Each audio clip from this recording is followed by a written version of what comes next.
अच्छा मैं नुक्ता जिक्र करने लगा, हुजूर नाल वफा करी भी अजर के मिलता है। मदारज नबूवत दे अंदर मौजूद है भाई जेड़े हरमे पाक दे अंदर कबूतर मौजूद है ना, किस कबूतर दी नस्ल चों है। इत्थे मौजूद है कि जदों हुजूर पाक अलैहिस्सलाम हिजरत की, सिद्दीक पाक नाल मौला अली नूं अमानतां सपुर्द कीतियां, सिद्दीक पाक नूं नाल लिया, गार दे अंदर पहुंचे, काफरां ने पिछोड़ा कीता कि माज़अल्लाह उन्हां नूं पकड़ के मारने आ, जो भी साजिशां हन। उस टाइम अल्लाह ताला दी तरफों हुक्म होया एक मकड़ी नूं जिन्नूं डावर असीं सदिंदे आ कि तू जाला तन दे।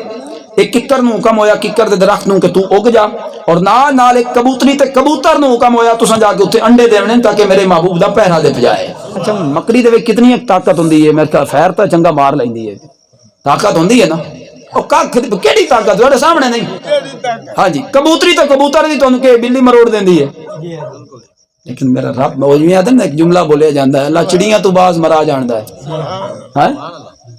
तो इस तरह रब ताला ने भावे हकीर मखलूक आ, अल्लाह ताला ने दसिया जो मेरा अमर होवे, भावे कोई छोटा होवे वड्डा होवे, ताकत थोड़ी होवे ज्यादा होवे, मैं इन्हां दे जरिए भी महबूब दी गुलामी करवा जाना।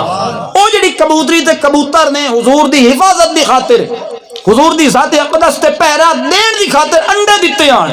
उलमा ने लिखा मदारज नबूवत दे अंदर कि अज हरमे पाक दे अंदर जिहड़े कबूतर मौजूद ने उस कबूतरी ते कबूतर दी नस्ल दे विच मौजूद है।